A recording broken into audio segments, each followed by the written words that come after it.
시간 함께 찬양하며 나가실 때에 내 손을 주께 높이 듭니다. 우리 고백하시며 또 마음에 감동 오시는 분들은 주님께 정말 손을 높이 들고 우리 함께 찬양하며 나갔으면 좋겠습니다. 내 손을 주께 높이 듭니다. 내 손을 주께 높이 듭니다. 내 찬양 받으실 주님, 내 맘을 주께 활짝 엽니다. 내 찬양 받으실 주, 내 손을 주께 높이 듭니다. 내 손을 주께 높이 듭니다. 내 찬양 받으실 주님, 내 맘을 주께 활짝 엽니다. 내 찬양 받으실 주님, 슬픔 대신 희락을, 슬픔 대신 희락을 죄 대신 화관을 근심 대신 찬송을 찬송의 옷을 주셨네. 내 손을 주께 높이 듭니다. 내 손을 주께 높이 듭니다. 내 찬양 받으실 주님, 우리의 고백을 받아 주시옵소서. 내 마음을 주께 활짝 엽니다. 내 찬양, 다시 한번 주님께만 집중하며 내 손을 주께 높이 듭니다. 내 손을 주께 높이 듭니다. 내 찬양 받으실 주님, 내 맘을 주께 활짝 엽니다. 내 찬양 받으실 주님, 슬픔 대신 희락을, 슬픔 대신 희락을 죄 대신 화관을 근심 대신 찬송을 찬송에 이 시간 우리에게 은혜 주실 주님을 찬양하며 슬픔 대신 희락을, 슬픔 대신 희락을 죄 대신 화관을 근심 대신 찬송을 찬송의 옷을 주셨. 슬픔 대신 희락을, 슬픔 대신 희락을 죄 대신 화관을 근심 대신 찬송을 찬송의 옷을 주. 우리의 고백대로 우리에게 은혜 주실 주님께 우리 감사의 박수 올려드리겠습니다. 아멘. 우리 시간 힘차게 박수치며 우리 세상 가운데 살아갈 때 실패할 때에 붙잡을 것 오직 주 예수 그리스도의 십자가라는 것을 이 시간 믿음으로 고백하며 함께 찬양하며 나아가시겠습니다.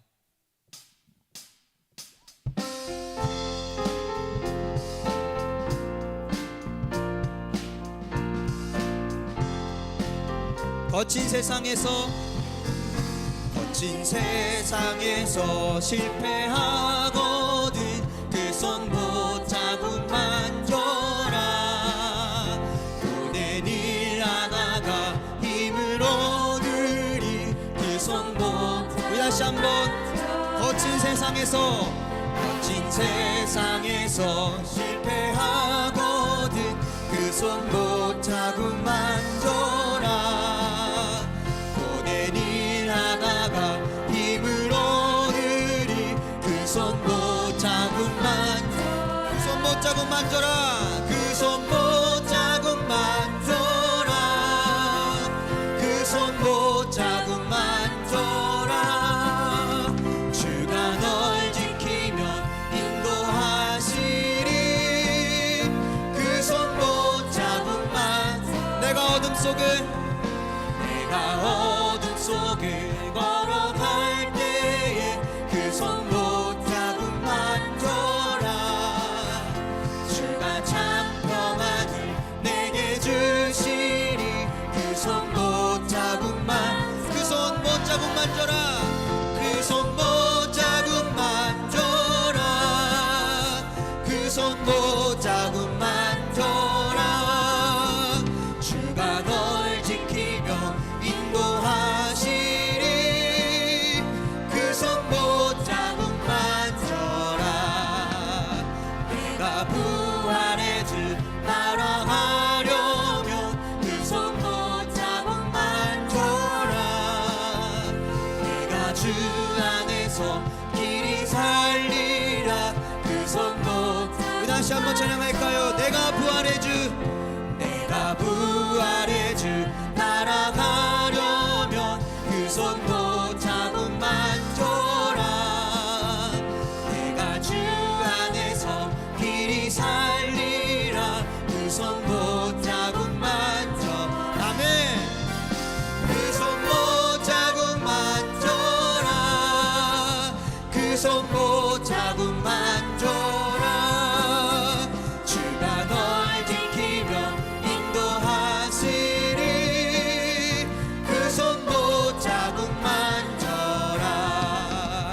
너의 죄악의 짐 무거울 때에 그 손 못자국 만져라.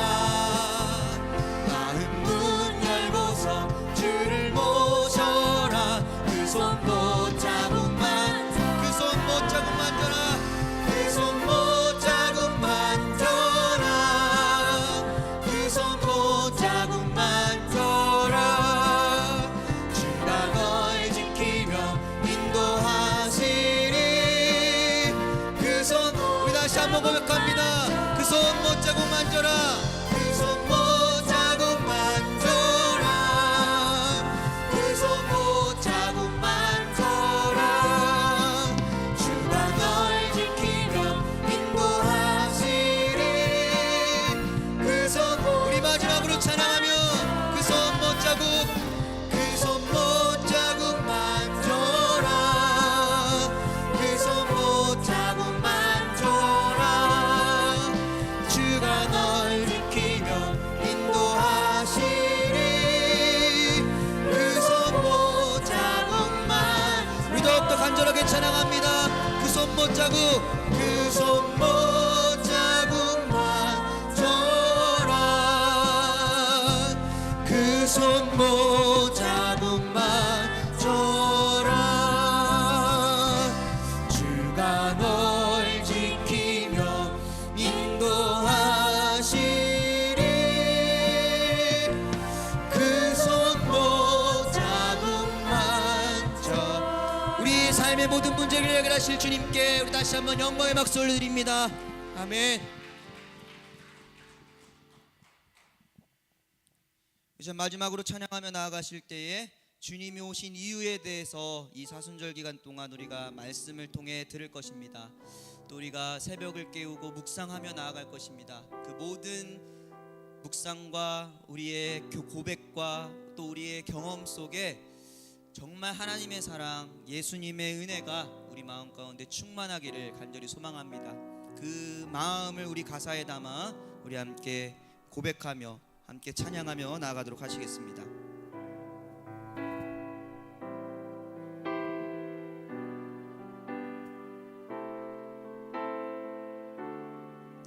우리 함께 찬양합니다. 이 세상 가장 아름다운, 이 세상 가장 아름다운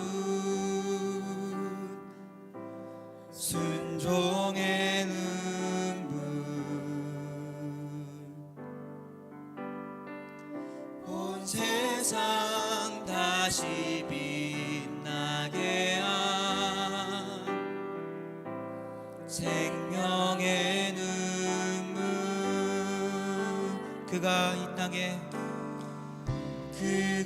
이 땅에 오신 이유 죽어야 살게 되고 져야만 승리하는 놀랍고 영원한 신비 지으신 그대로 회복시킨 우리의 창조주 그리스도 십자가의 길로 아버지 뜻 이루셨네. 그가 이 땅에 오신 이유 이제 우리에게 맡겨진 그 소망 그 사랑 그 생명 아름답고 눈부신 십자가의 길 우리가 이 땅에 살아가 이유 우리 처음부터 찬양합니다. 이 세상 가장 아름다운 순종의 눈물 온 세상 다시 빛나게 한 생명의 눈물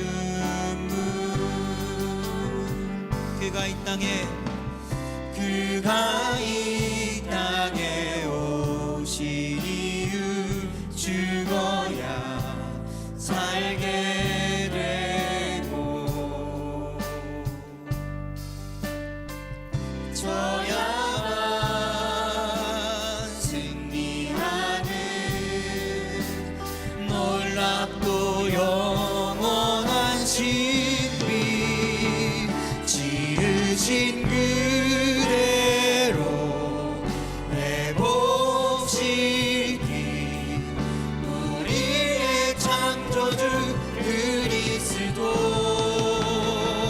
십자가의 길로 아버지 뜻 이루셨네. 그가 이 땅에 오신 이유 이제 우리에게 맡겨진 그 소망 그 사랑 그 생명 아름답고 눈부신 십자가의 길 우리가 이 땅에 다시 한번 지으신 그대로 회복시킨 찬양하며 나갑니다. 지으신 그대로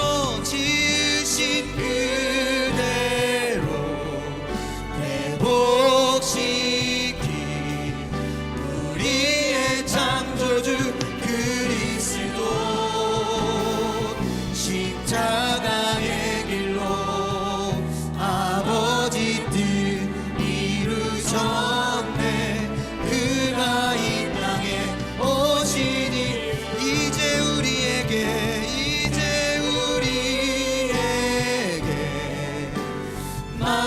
맡겨진 그 소망 그 사랑 그 생명 아름답고 눈부신 십자가의 길 우리가 이 땅에 살아가 이유. 제가 기도합니다. 함께 기도할 때 주님의 그 십자가의 사랑, 그 십자가의 은혜가 깊이 새겨지는 이 사순절기에 주님 무엇보다 우리가 주님의 형상을 회복하겠습니다. 지으신 그대로 다시금 회복되어지고 다시 바로 서는 이 귀한 시간들 될 수 있도록 우리를 다시 한번 붙잡아 주시옵소서. 이 예배를 통하여서 주님의 마음을 다시 한번 더 깊이 깨달아 알 수 있도록 인도하여 주시고, 우리가 주님이 오신 그 이유가 주님 우리 가운데에 더 깊이 새겨질 수 있도록, 또 그 사랑 안에 거할 수 있도록 우리를 온전케 하여 주시옵소서. 주여 한번 부르짖고 간절히 기도하며 주 앞에 나아가십니다. 주여, 아버지, 이 시간 저희들 주님 앞에 나와왔습니다. 십자가의 그 사랑, 그 은혜가 주님 우리에게 더 큰 감격과 감동으로 주님 임하길 원합니다. 주여, 이 시간 우리 모두 예배를 통해서 더욱 우리를 깊어지게 하여 주시고 가까워지게 하여 주시옵소서. 주님, 우리가 주님의 형상대로 다시 한번 회복되어지기 원합니다. 지으신 그대로 다시 한번 온전케 되어지기 원하오니 주여, 우리와 함께하여 주시옵소서. 주님, 우리는 주님을 온전히 따르는 자들입니다. 믿음의 사람으로 살아가게 하여 주시고 주님처럼 승리하며 살아갈 수 있도록 인도하여 주시옵소서. 맡겨진 사명 따라서 주님처럼 사랑하며 주님처럼 우리가 생명을 증거하며 소망으로 살아갈 수 있도록 아버지 함께하여 주시오나오니 주여, 이 시간 우리 모두에게 주님 말씀으로 은혜 허락하여 주시고 우리를 새롭게 하여 주시옵소서. 주님, 이 시간 주 성령으로 임재할 줄 믿습니다. 우리 모두에게 임재하여 주시고 이 공간 가운데 성령으로 일하여 주시오니 주여, 이 시간 우리 모두가 주님 말씀으로 다시 한번 온전케 되어지고 뜨거워질 수 있도록 인도하여 주시옵소서. 주님만 의지하며 나아갑니다. 하나님, 믿습니다. 역사하여 주시옵소서. 하나님, 주님의 그 십자가의 사랑이 얼마나 크고 놀라운지 모릅니다. 주님, 우리가 그 십자가의 사랑을 알고 있으면서도 너무나도 많이 놓칠 때가 있습니다. 주님, 그 십자가의 사랑이, 그 은혜가 너무나도 멀리 느껴질 때가 있음을 고백합니다. 이 사순절기에 다시 한번 그 십자가의 사랑을 가깝게, 아니 내 심령 깊숙이 느끼게 하여 주시고 다시 한번 그것이 감정으로 살아날 수 있도록 인도하여 주시옵소서. 주님의 그 사랑이 더욱더 선명하게 보이게 하여 주시고 주님의 뜻대로 우리가 다시 한번 회복되어질 수 있도록 도와주시옵소서. 지으신 그대로 주님의 형상을 따라 살아갈 수 있는 우리가 될 수 있도록 주님 이끌어 주시옵소서. 이 시간도 주님 말씀으로 다시 한번 주님 앞에 순종하고자 합니다. 어떤 말씀을 들려지든 우리가 그 말씀 앞에 아멘으로 주님 받게 하여 주시고 삶 속에서 실천하여서 아름다운 열매를 맺어갈 수 있도록 인도하여 주시옵소서. 주님, 감사의 물 드리는 손길이 있습니다. 김성미 집사님 1,000번째 손종원, 문지환, 문지윤, 문우식 귀한 가정에서 드렸습니다. 주의종의 가정에서 드렸습니다. 이 예물들 주님께서 받아주시고 이들의 삶 속에 주의 은총을 도와여 주시옵소서. 우리 모두에게 시간도 성령으로 임재하여 주시며 성령의 불을 허락하실 줄로 믿사옵고 감사하며 예수 그리스도 이름으로 간절히 기도하옵나이다. 아멘. 하나님 말씀 보시겠습니다. 하나님 말씀은요, 마가복음 8장 1절에서 10절까지입니다.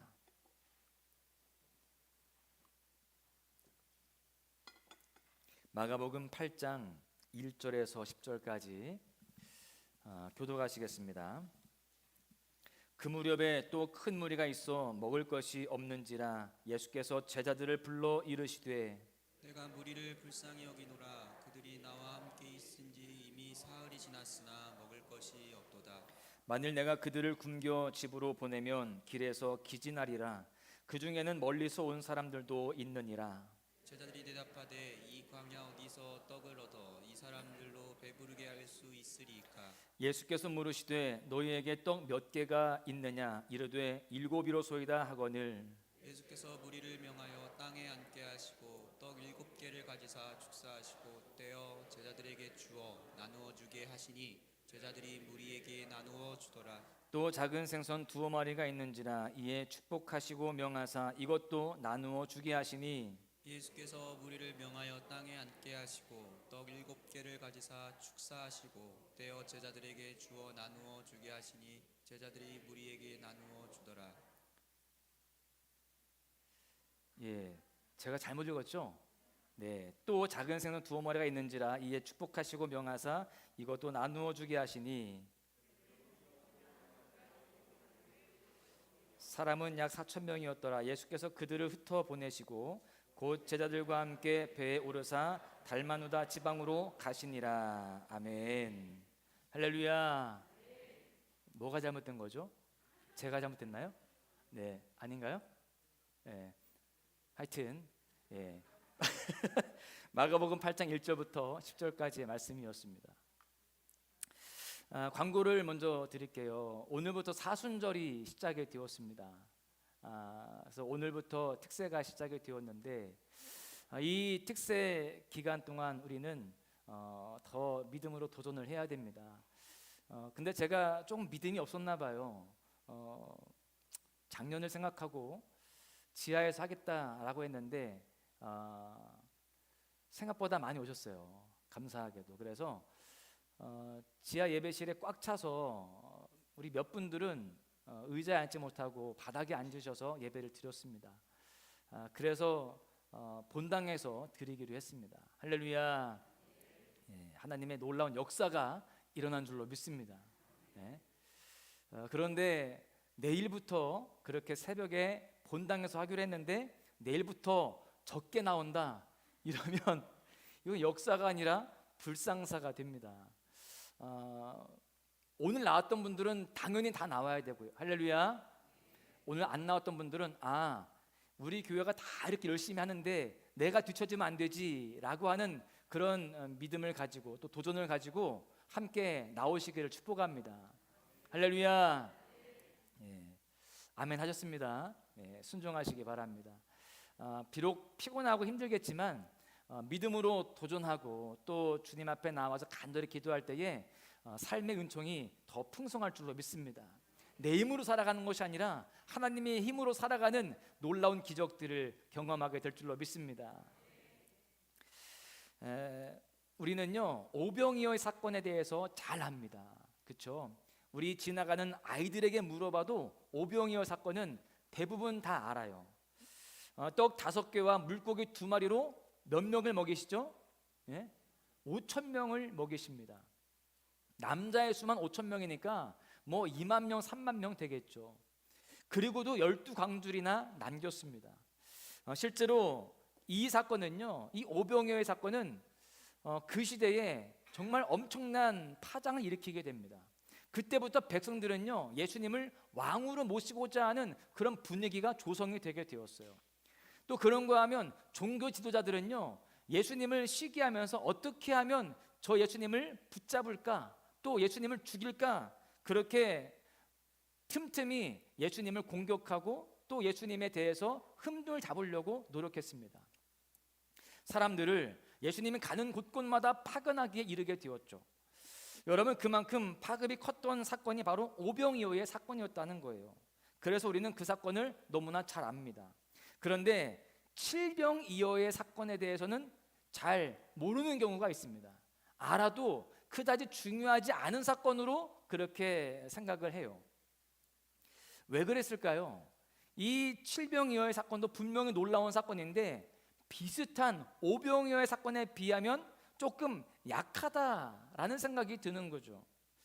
오늘 본문이 바로 칠병이어 떡 7개와 물고기 2마리로 4,000명을 먹이시고 7광주리를 남기신 사건의 이야기입니다.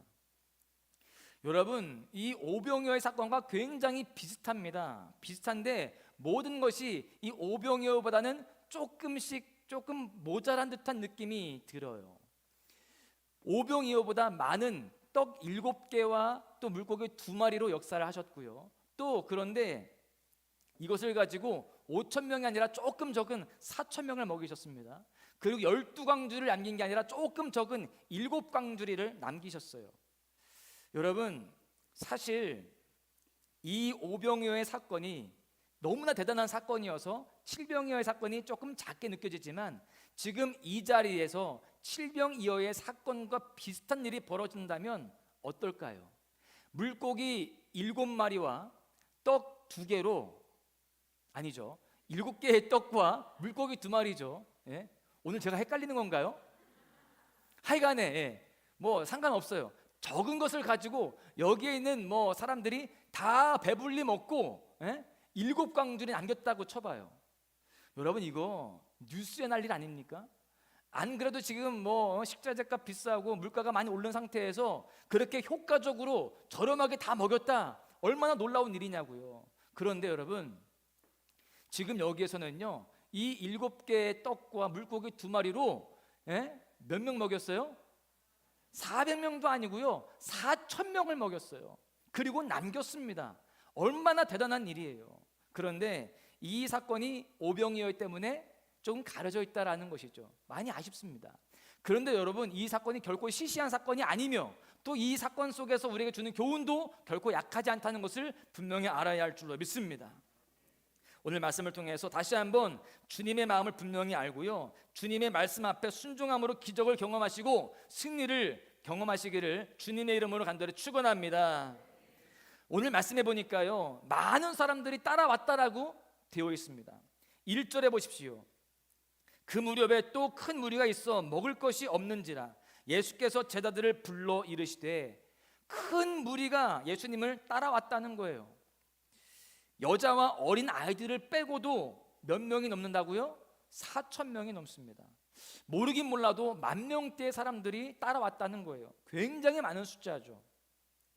이 엄청난 숫자가요, 마가복음 7장 31절에 보니까 이방 지역이었던 두로와 시돈 지경에서부터 대가볼리를 거쳐서 갈릴리 지방까지 따라왔다라고 되어 있어요. 여러분, 지금 그냥 이 문장으로 보니까 그냥 조금 따라왔겠지라고 생각하지만 지도를 보시면 이 여정이 얼마나 대단한 여정인가를 잘 알아야 됩니다.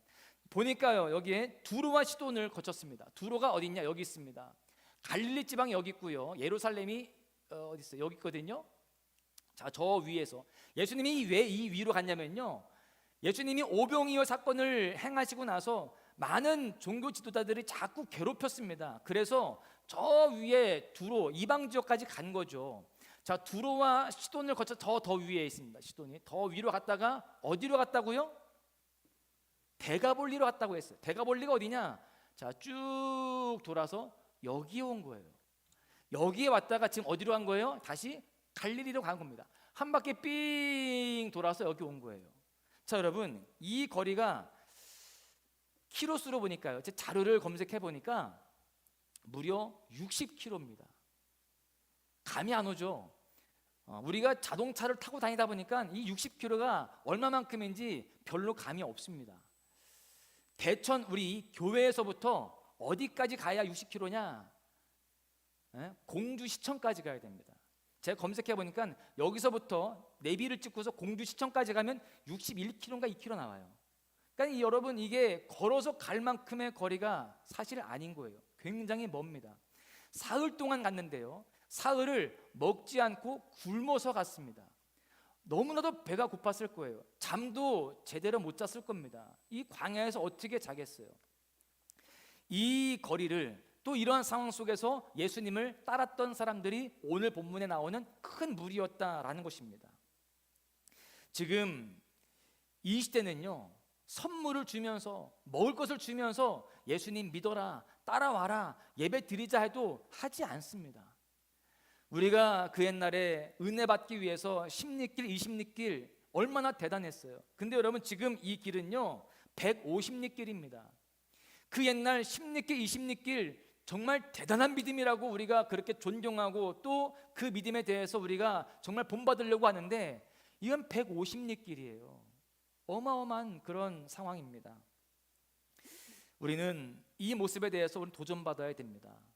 우리는 너무나도 편한 곳에서 또 편리하게 예배를 드리고 있습니다. 그렇게 예수를 따르면서도 우리는 불평하고 원망할 때가 얼마나 많냐고요.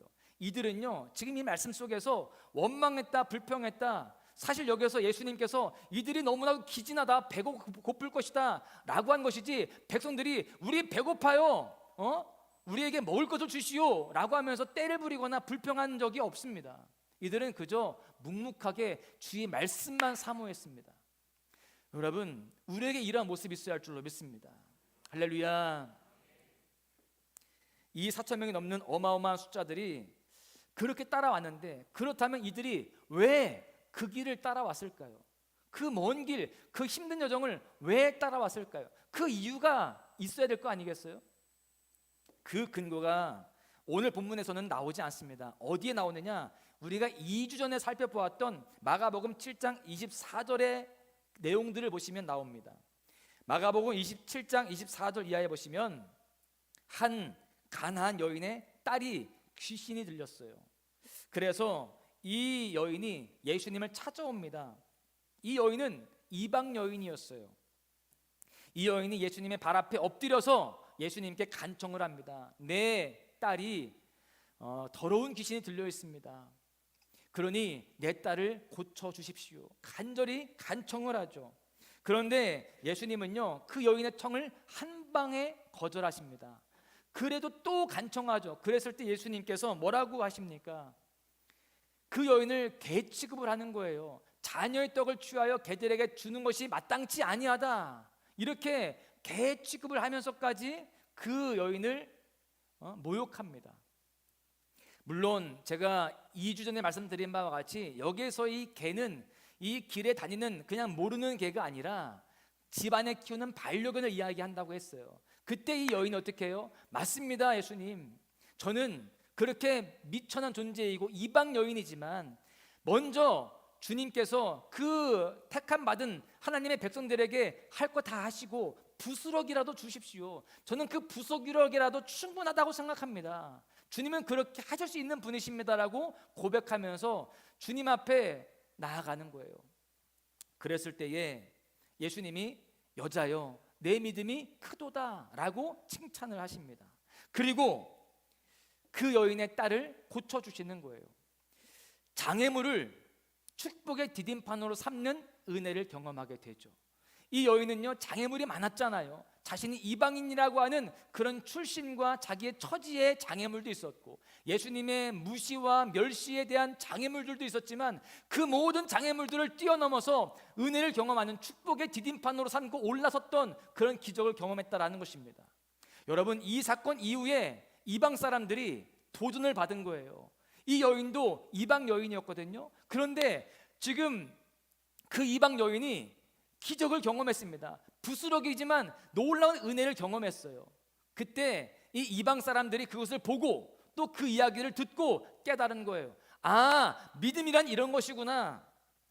아무리 소홀히 취급을 당한다 할지라도 내 앞에 어떠한 장애물이 있다 할지라도 끝까지 따라가는 것, 끝까지 사모함으로 주님을 의지하는 것, 그게 믿음이구나. 그렇게 하면 그 모든 장애물들도 다 축복의 디딤판이 될 것이다 라고 믿고 그 먼 길을, 그 힘든 여정을 따라왔다라는 것입니다. 사모함으로 나아갔던 거예요. 여러분, 지금 이 가나안 여인의 믿음이 많은 사람들에게 본이 되었습니다. 모델이 된 거예요. 우리는 그러한 모습이 되어야 할 줄로 믿습니다. 여기에 있는 각자가 우리 모든 장로님, 권사님들, 집사님들, 우리 청년들, 학생들 모두의 믿음이 다른 사람들이 볼 때 본이 되어지고 모델이 될 수 있기를 축복합니다. 아, 저렇게 특별 새벽 기도에 나가고 또 수협에 나가는 저 사람들의 모습을 보니까 믿음이 저런 것이구나. 저렇게 살아가니까 은혜를 경험하고 축복을 누리는구나. 이것을 보여줄 수 있는 그런 믿음의 삶이 되시기를 간절히 축복합니다. 병행구절이라고 할 수 있는 마태복음 15장 30절에서 31절에 보시면 이 따라온 무리들에 대해서 조금 더 구체적으로 설명한 내용들이 나옵니다. 큰 무리가 다리 저는 사람과 장애인과 맹인과 말 못하는 사람과 기타 여럿을 데리고 와서 예수의 발 앞에 앉힘에 고쳐주시니 말 못하는 사람이 말하고 장애인이 온전하게 되고 다리 저는 사람이 걸으며 맹인이 보는 것을 무리가 보고 놀랍게 여겨 이스라엘의 하나님께 영광을 돌리니라. 보십시오. 이 따라온 무리들을 보니까 선택받은 백성들, 또 유대인들이 아니었다는 거예요. 보니까요, 대부분 병든 사람들이었습니다. 그리고 그들을 부축해온 친구들이나 가족들이었던 거예요. 무엇인가 부족하고 무엇인가 약한 사람들이었다는 거예요. 이들이 지금 예수님을 따라왔습니다. 예수님이 두로와 시돈 지역에 오래 머물러 계신 게 아니에요. 잠깐 계셨습니다. 예수님이 잠깐 계시는 동안 바로 따라왔기 때문에 뭔가 준비된 여정이 아니었어요. 이들은 그냥 앞만 보고 예수님만 바라보고 따라온 사람들이었습니다. 그래서 먹을 것이 없었던 것입니다.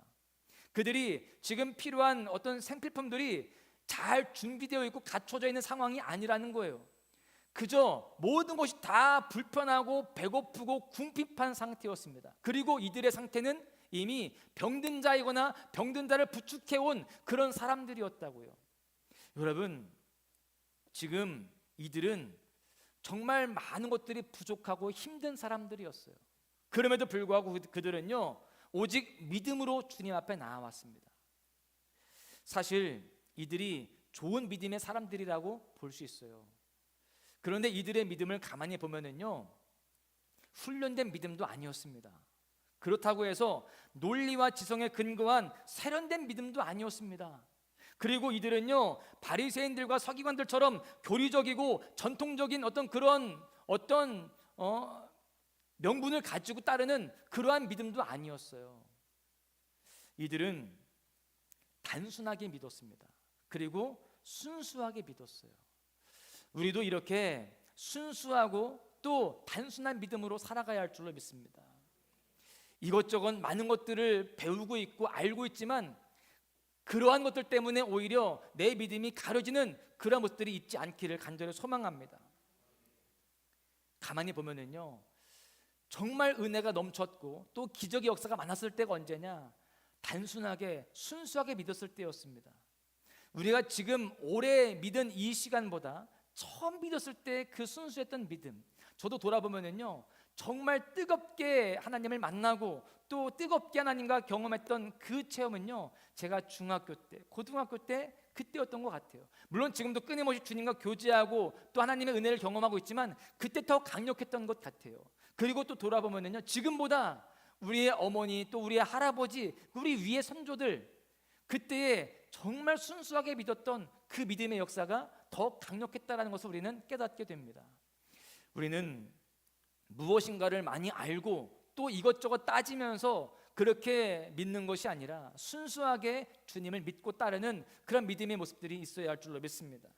믿을까 말까 이렇게 여기저기 견주는 것이 아니라, 내 생각과 판단을 가지고 평가하는 것이 아니라 뜨거운 가슴으로 그렇게 믿고 나아가야 됩니다. 지금 이들은 얼마나 뜨거웠던지, 얼마나 그 믿음이 순수했던지 사흘을 굶어가면서도요, 주님의 말씀을 듣고자 따라다녔던 것입니다. 여러분, 그렇습니다. 좋은 믿음은요, 환경과 관계가 없습니다. 기적을 일으키는 믿음에는 조건들이 그렇게 중요하지 않다라는 거예요. 오히려 환경이라는 것, 또 조건이라는 것은요, 우리의 믿음을 더 어렵게 만드는 요소가 되기도 합니다. 오늘 본문의 제자들을 보십시오. 이 제자들은요, 환경을 바라보았습니다. 오늘 본문 4절에 보십시오. 제자들이 대답하되 이 광야 어디서 떡을 얻어 이 사람들로 배부르게 할 수 있으리까?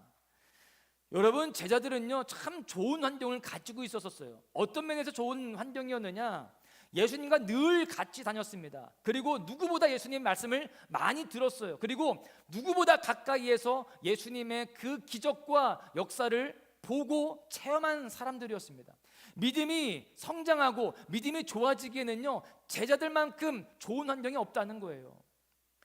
더더군다나 지금 오늘 이 환경은 어떤 상황이에요? 바로 얼마 전에 있었던 그 상황과 비스무리합니다. 같이 모여 있었던 그 무리들이 배가 고팠어요. 물론 오병이어의 그 사건 때는요, 그냥 한나절 굶었지만 지금은 더 많이 굶은 상황이에요. 그래서 한 사람당 밥을 줄 때 더 많이 먹을 수도 있겠죠. 곱빼기를 먹을 수도 있겠죠. 그런데 여러분, 어쨌든 비슷한 상황을 이미 경험했어요, 안 했어요? 했어요. 자, 여러분, 오병이어의 기적을 경험한 지 얼마 안 됐다라고 한다면 비슷한 이 상황 속에서 어떻게 제자들이 반응을 했었어야 될까요?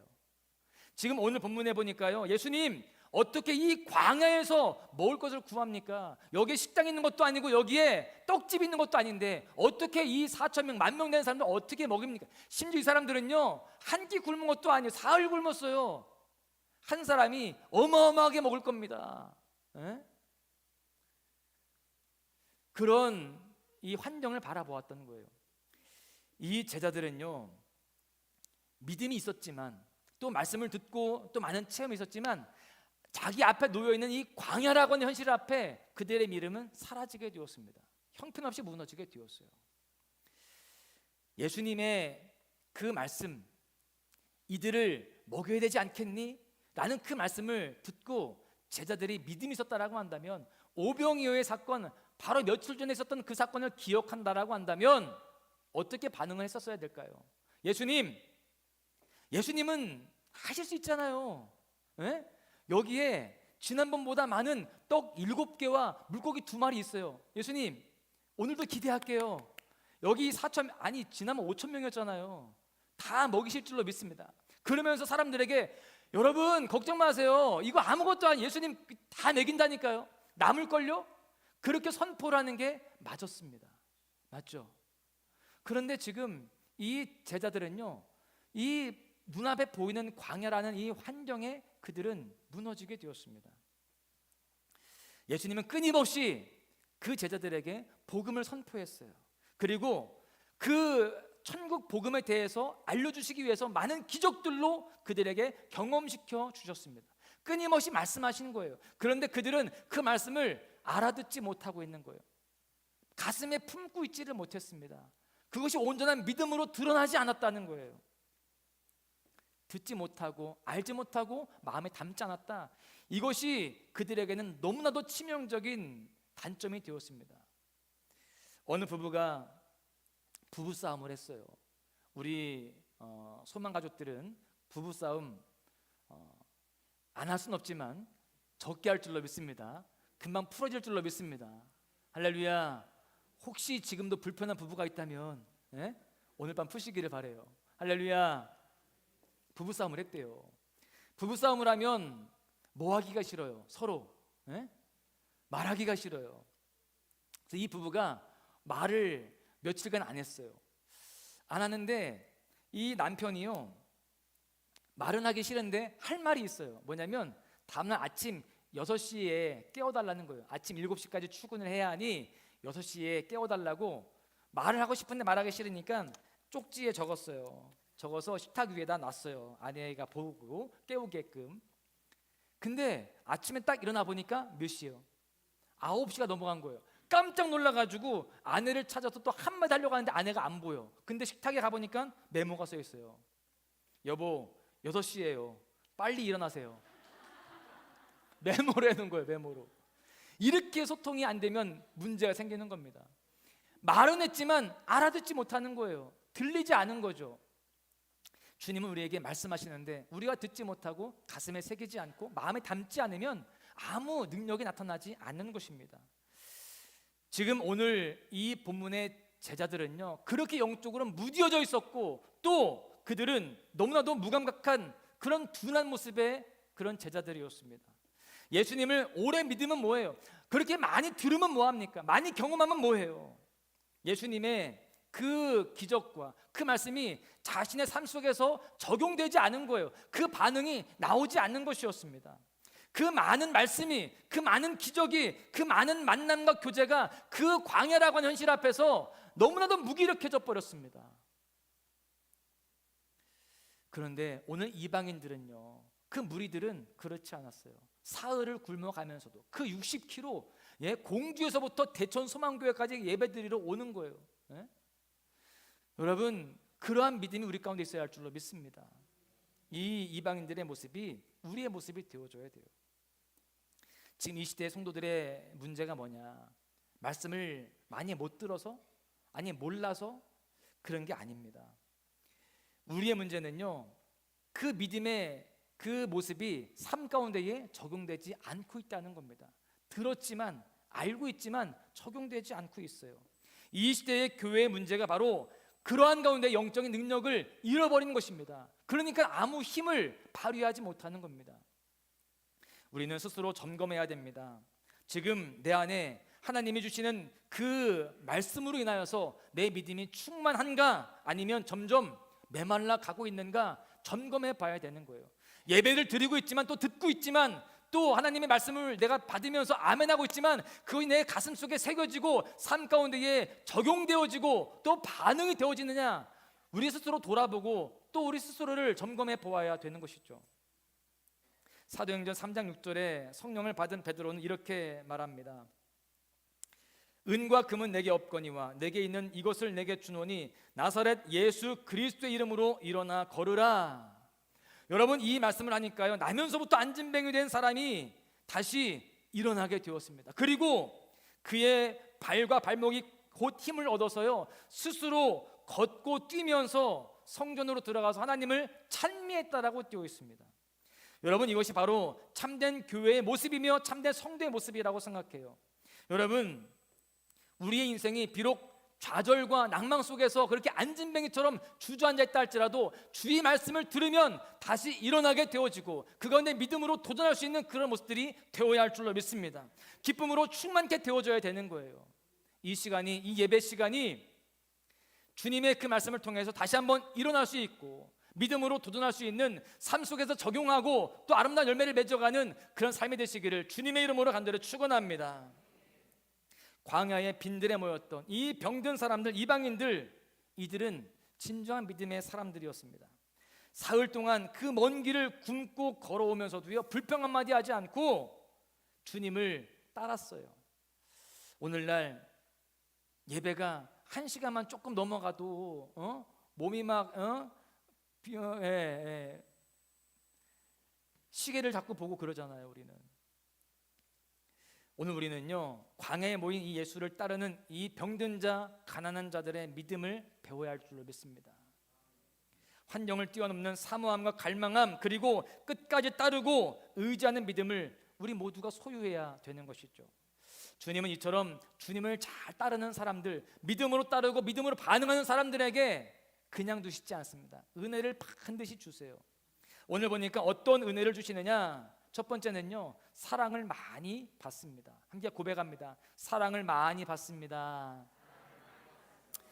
저는 지금 이 예배를 드리면서 여러분들을 볼 때 여러분들이 정말 사랑스럽습니다. 진심이에요. 네? 정말로. 그런데 여러분, 지금 제 마음보다 더 크게 여러분들을 사랑하시는 분이 계세요. 누굴까요? 예수님이세요. 여러분들을 보시면서 주님은 정말 이렇게 말씀하실 거예요. 너희들을 정말 사랑한다. 너희들의 그 모습 너무 귀하다. 너희들 내가 축복하마. 이렇게 말씀하시는 줄로 믿습니다. 할렐루야. 본문 2절에 보시면 내가 무리를 불쌍히 여기노라. 그들이 나와 함께 있은지 이미 사흘이 지났으나 먹을 것이 없도다. 여기서 불쌍히 여겼다라는 표현이 나오죠. 이 말씀은요, 긍휼의 마음, 사랑의 마음을 가지셨다라는 의미를 가지고 있습니다. 무슨 말이냐? 예수님께서 그 무리들을 사랑하셨다는 거예요. 사흘 동안이나 예수님 한 분만 바라보고 쫓아온 그들을 보시면서 사랑의 마음이 들끓어 오르신 거예요. 내가 저들을 사랑한다. 그들은 비록 다른 사람들이 다 손가락질하고 개 취급하는 이방인들이었지만 주님은 내가 저들을 사랑한다. 내가 저희들에게 그냥 둘 수 없다. 저들을 내가 먹여야겠다. 그렇게 말씀을 하고 계시는 거예요. 내가 저들에게 복을 주겠다. 저들에게 내가 공급해주고 저들의 심령과 삶을 채워주겠다. 이렇게 말씀을 하고 계시는 거죠. 여러분, 주님을 따르면 사랑을 받는 줄로 믿습니다. 주님 앞에 예배드리고 또 주님 앞에 순종하는 삶을 살아가게 되면 주님이 그냥 두시지 않는 거예요. 우리 모두에게 필요를 공급하여 주시고 또 은혜를 부어주실 줄로 믿습니다. 이미 주님은 좋은 것들을, 우리에게 필요한 것들을 다 예비해 놓고 지금 주실 시간만, 주실 때만 기다리고 있는 줄로 믿습니다. 그때가 되어지기까지 우리는 끝까지 주님을 따라가야 될 줄로 믿습니다. 두 번째는요, 흩어 보내심을 받는다라는 거예요. 한번 고백합니다. 흩어 보내심을 받습니다. 사랑을 받을 뿐만이 아니라 흩어 보내심을 받는다, 쓰임 받는다라는 거죠. 본문 9절에 보십시오. 사람은 약 4,000명이었더라. 예수께서 그들을 흩어 보내시고. 여러분, 주님께 우리가 사랑을 받았다라고 한다면 우리는 흩어 보내심을 받는 데까지 나아가야 돼요. 내가 공급받고 끝나는 게 아니라 뭐 해야 되는 거예요? 받은 거를 흘려 보내는 거예요. 여러분, 지금 예수님은 말씀을 들은 자들이, 은혜를 받은 자들이 그냥 머물러 있기를 원치 않으십니다. 흩어져서 그 은혜와 그 사랑과 그 복음을 증거하시기를 원하셨다라는 거죠. 여러분, 그래서 사도행전 1장 8절에 보시면 이렇게 말씀하죠. 우리가 너무나 잘 아는 말씀인데 함께 우리 합독해 보겠습니다. 시작. 오직 성령이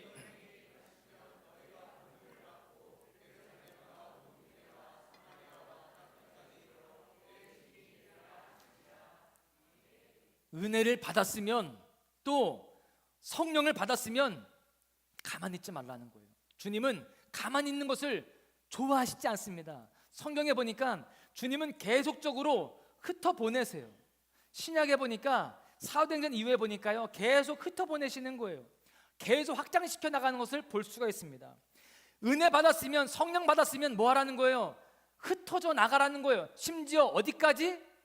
땅 끝까지 가라는 거예요. 저 끝까지, 네가 갈 수 없는 그곳까지 가라는 거예요. 그게 주님의 마음이라는 것이죠. 복음이 확장되어져 가는 것, 교회가 부흥되어져 가는 것, 그것이 바로 주님의 마음임을 우리는 분명히 알아야 할 줄로 믿습니다. 여러분, 초대교회를 보십시오. 초대교회 성도들이 은혜를 받았어요. 그리고 성령을 받았습니다. 그러면 어떻게 해야 돼요? 주님 말씀대로 흩어져서 나가야 되는데 안 나가고 예루살렘 교회에 모여있기만 하는 거예요. 그래서 어떻게 하세요? 스데반이 순교를 당합니다. 그리고 본격적으로 이 믿는 사람들이, 그리스도인들이 핍박을 받기 시작합니다. 여러분, 이 일들로 인하여서 어떤 일이 벌어지느냐? 스데반이 그냥 돌 맞아 죽었다, 그냥 끝나는 게 아니에요. 우리가 스데반을 묵상할 때, 스데반은 참 설교 잘했던 분인데, 스데반이 설교할 때 예수님이 보좌에서 일어났거든요. 그래서 우리 목회자들은요, 설교를 하려면 스데반처럼 해야 된다. 예수님이 보좌에 앉아 있, 보통 이 성경에 보면 보좌에 앉아 계시거든요. 예수님이 보좌 우편에 앉아 계시는데 유일하게 스데반이 설교할 때만 일어나 계세요. 예수님이 일어날 정도로 그런 설교를 해야겠구나, 그런 마음을 가지고 설교를 준비하고 설교를 하는 거예요. 할렐루야. 저는 근데 걱정되는 거예요. 여러분도 안 일어나는데 주님 어떻게 일어나실까? 이렇게 아멘이 적으면 안 돼요. 여기 아멘이 커야 예수님 번쩍 깨가지고 일어나시지. 할렐루야. 그렇게 설교 잘했는데 돌 맞아 죽었어요. 설교 잘했는데 죽었어요. 순교했단 말이죠. 이게 뭘까? 주님의 뜻이 어디 있는 걸까? 이렇게 우리가 의문을 갖게 되죠. 그런데 여러분, 이 스데반 순교 이후에 어떤 일들이 벌어지는지를 우리가 잘 말씀을 통해서 확인해야 됩니다. 사도행전에 보시면 스데반이 돌에 맞아 죽거든요. 그 이후에 어떤 일들이 벌어지느냐?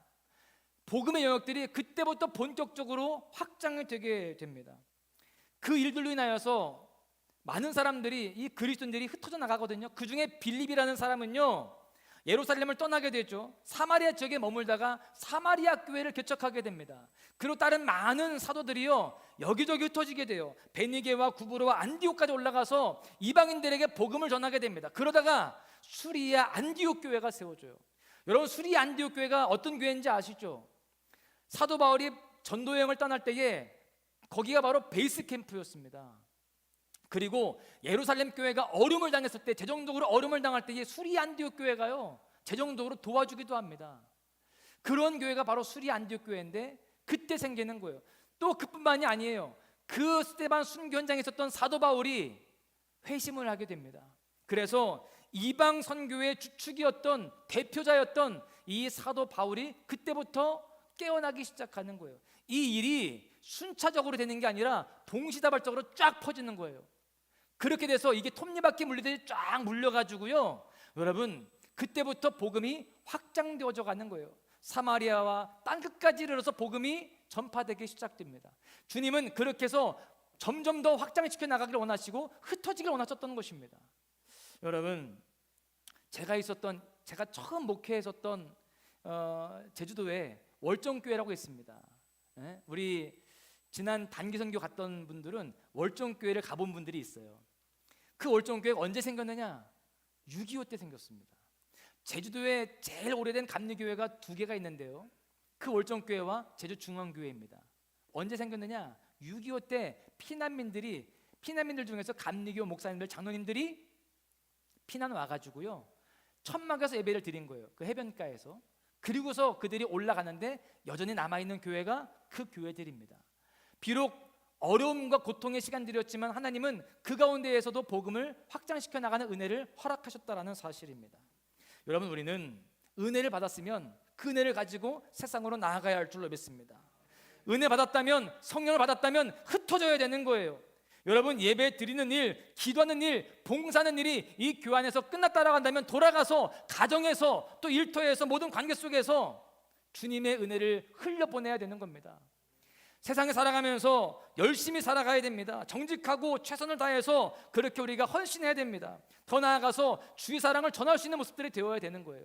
그러한 가운데에 그리스도의 향기를 풍기고 그리스도의 사랑과 복음을 흘려보내야 할 줄로 믿습니다. 그렇게 흩어지는 모습으로 쓰임받기를 간절히 소망합니다. 할렐루야.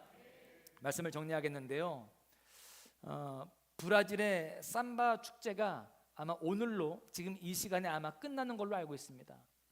이 삼바 축제는요, 수천만 명이 모이는 세계적인 축제 중에 하나입니다. 이 삼바 축제의 공식 명칭이요, 리우데자네이루 카니발이라고 되어 있어요. 이 카니발은요, 이 열정적인 삼바 춤과 화려한 가장 행렬, 퍼레이드가 되게 유명하죠. 그리고 과다 노출과 광란에 가까운 무질서로 정평에 나 있습니다. 이 모습을 보려고 전 세계에서 수천만 명들이 그렇게 몰려오는 거예요.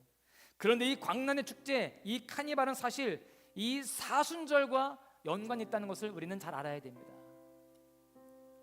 우리나라 말로 사육제라고 번역하고 있는 이 카니발은요, 라틴어로 카르네 발레라고 되어 있어요. 카르네는요, 고기라는 말이고요, 발레는 그만 또는 안녕 이런 의미를 가지고 있어요. 그러니까 고기여 안녕 이런 거예요.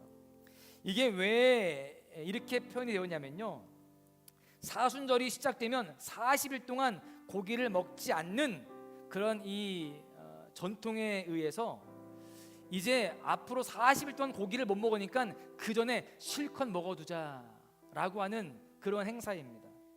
그래서 대부분의 카니발들은요, 사순절 시작 3일에서 7일 전에 시작이 됩니다. 본격적인 절제와 금육이 시작되기 전에 몸과 마음을 준비하기 위해서 원래는 시작한 거예요. 미리 먹어두고 할 일 다 해놓고 우리가 사순절을 잘 지키자라는 의미에서 이 행사가 시작이 되었는데, 여러분, 이 행사가 변질된 겁니다. 사순절을 준비하기 위해서 이 시작된 이 축제가 잘못되게 되었어요. 그래서 그 전에 더 광란을 가지고 더 이 방종으로 나아가는 것입니다. 사순절에 하지 못할 일들을 미리 실컷 해두자, 마음껏 그렇게 타락해보자, 이런 거 아니겠어요? 여러분, 이러한 모습은요, 마치 씨 한 분 인생이 죽기 전에 내가 죽으면 하지 못할 그 모든 죄악들 내가 다 실컷 해보자, 이런 모습이 아닐까 싶어요. 여러분, 우리가 사순절을 준비한다면 사순절을 어떻게 보낼지를 계획하면서 주님의 마음을 품고 주님의 뜻을 분별하고자 더욱 주님 앞에 서야 바람직한 거 아니겠습니까? 그게 맞는 거죠.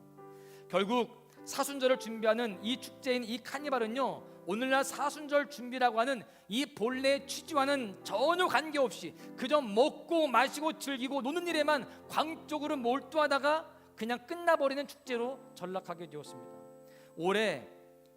올해도 그렇게 지금 진행되고 있습니다. 지금 이 시간도 아마 그런 광란의 시간을 보내고 있겠죠.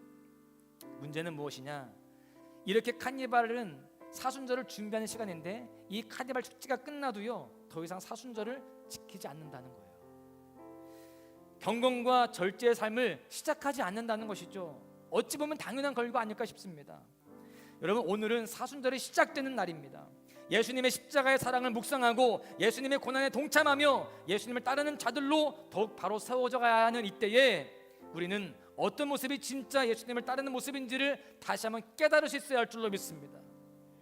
지금 삼바 축제와 같은 그런 모습은 예수님의 마음을 너무나도 아프게 하는 거죠. 우리는 우리만큼은 주님의 마음을 기쁘시게 하는 그런 모습이 되어야 할 줄로 믿습니다. 사단의 전략과 공격 속에 우리는 무너지면 안 되는 것입니다.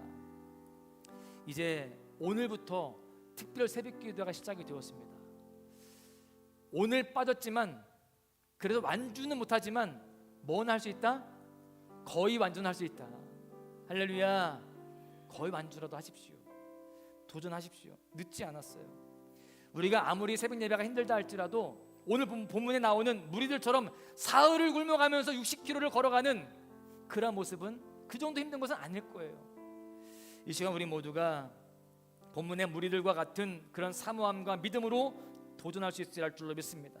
주님을 사모하고 갈망하고 끝까지 따르고 의지하는 모습으로 살아가야 할 줄로 믿습니다. 그럴 때 우리는요, 주님의 크신 사랑을 받게 될 거예요. 그리고 주님 앞에 귀하게 쓰임받는 하나님의 일꾼들로 세워지게 될 줄로 믿습니다. 그렇게 우리가 주님의 은혜를 풍성히 누리는 이 사순절기 우리의 삶이 되어야 할 줄로 믿습니다. 할렐루야. 우리 함께 찬양하는데요, 주님 다시 오실 때까지 함께 찬양하시고 함께 결단하며 기도하도록 하겠습니다. 주님 다시 오실 때까지 우리 함께 마음을 다하여서 결단하며 찬양합니다. 내가 주님 다시 오실 때까지 이 믿음의 길을 걷겠습니다. 함께 찬양합니다. 주님 다시 오실 때까지, 주님 다시 오실 때까지 나는 이 길을 가리라. 좁은 문 좁은 길 나의 십자가 지고 나의 가는 이 길 끝에서 나의 가는 이 길 끝에서 나는 주님을 보리라. 영광의 내 주님 나를 맞아주시리. 아멘. 주님 다시 오실 때까지, 주님 다시 오실 때까지 나는 일어나 달려가리라. 주의 영광 난 덮을 때 나는 일어나 노래하리. 내 사모하는 주님, 내 사모하는 주님 온 세상 구주시라. 내 사모하는 주님 영광의 왕이 내 사모하는 주님 온 세상 구주시나. 내 사모하는 주님 온 세상 구주시라. 내 사모하는 내 사모하는 주님 영광의 왕이시라. 자, 기도합니다. 기도할 때 이렇게 기도하죠. 주님, 예수를 따른다고 하면서도, 그렇게 입술로 말하면서도 주님이 아니라 세상을 더 좋아하는 모습은 아니었는지 이 시간 나 스스로를 돌아봅니다. 오늘 본문의 무리들은 비록 병든 자들이었고 가난한 사람들이었고 이방인들이었지만, 그래도 주님을 따르기에 많은 것들이 불편했고 나쁜 환경이었지만, 그래도 주님을 따르는 그 마음들은 뜨거웠습니다. 주님, 우리도 이 사순절기를 시작하면서 주님을 따르는 자로 다시 한번 결단합니다. 뜨거운 마음으로 결단합니다. 주님, 세상의 즐거움을 기웃거리는 것이 아니라, 비록 힘들지만 환경과 조건은 불리하지만 이 길이 비록 십자가의 길이고 좁은 길이라 할지라도 믿음으로 도전하겠습니다. 그렇게 예수를 따르는 자들로 살아가겠습니다. 주님, 그 가운데에 우리가 주님의 더 큰 사랑을 받게 하여 주시고 주님께 더 귀하게 쓰임받는 삶을 살게 하여 주시옵소서. 주 삼창하시고 기도하십니다. 주여, 주여, 주여. 아버지 하나님, 이 시간 저희들 오늘 본문의 무리들과 같은 은혜를 누리길 원합니다. 하나님, 우리가 주님을 따르는 자로 살아가겠습니다. 우리가 입술로는 따르는 자라고 하지만, 그리스도인이라고 하지만, 우리의 시선이 세상으로 향하여 있고 우리 마음 중심이 주님으로부터 멀어져 하셨음을 고백합니다. 이제 주님 더 뜨거운 마음을 가지고 비록 환경과 조건이 힘들고 어렵다 할지라도 흔들리지 아니하고 믿음으로 나아가겠습니다. 주님을 따르며 주님을 의지하며 나아가겠습니다. 주여, 예수 그리스도가 내 삶의 희망이며 소망이며 내 삶의 전부가 되어주십니다. 그 주님을 따르며 나아가겠사오니 하나님 함께하여 주시옵소서. 흔들리지 않겠습니다. 이 사순절기에 주님과 더욱더 가까워지며 주님 바라보는 그 시선이 더욱더 주님 고정되어 있고 믿음으로 살아가겠습니다. 아버지 하나님, 이 길이 비록 십자가의 길이며 주님 좁은 길이라 할지라도 흔들리지 않고 묵묵하게 주의 길을 걷겠사오니 아버지여 도와주시옵소서. 주님을 따른 대로 승리하겠습니다. 더 큰 사랑을 받게 하여 주시고 더 주 앞에 쓰임받는 대로 살아가기로 나오니 주여, 우리 소망과 ют들을 축복하여 주시옵소서. 이 사순절기가 주님 붙들지 않게 하여 주시고 이 시간 매일매일의 삶이 주님 앞에 주님 바로 세워지게 하여 주시고 주님을 영화롭게 하시는 삶이 되시도록 인도하여 주시옵소서. 주여, 주님 사모합니다. 주님 의지합니다. 주님 용감받아 주시옵소서. 하나님, 우리를 사랑하셔서 우리를 포기하지 아니하시고 우리를 끝까지 돌보심 인도하시니 감사합니다. 주님, 우리는 지금도 주님을 멀리하고 있고 또 온전한 믿음이 아닌 너무나도 부족한 믿음 속에 살아가고 있음을 고백합니다. 입술로는 주님을 따른다고 하지만 세상에 기웃거리고 있는 우리 시선을 볼 때에 하나님, 회개할 것뿐입니다. 주님, 오늘 본문의 무리들과 같이 비록 환경과 조건들은 불편하고 어려웠지만 끝까지 주님을 따랐던 모습과 같이 우리도 주님을 그렇게 따르겠습니다. 이 사순절기에 더욱더 내 몸을 쳐가면서 우리가 그 모든 환경과 조건을 이겨나가면서 주님을 따르기로 결단합니다. 오직 예수 그리스도 주님만 바라보고 의지하기로 결단합니다.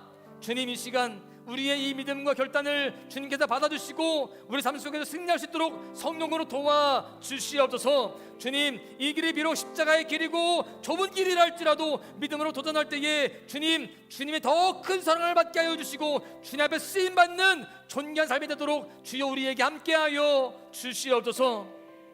주님, 이 사순절기가 결코 헛되지 않을 줄로 믿습니다. 주님, 우리가 기도하며 주님 순종하며 주님과 가까이 할 때에 우리의 삶에 놀라운 복들로 기적들로 채우실 줄로 믿습니다. 날마다 주님 활력이 넘치게 하여 주시고 새 생명의 역사가 있게 하여 주시며 주님의 삶 가운데 기적이 일어날 줄로 믿사오니 주여 도와주시옵소서. 튀르키예와 시리아의 가운데에도 주님 은혜 주실 줄로 믿습니다.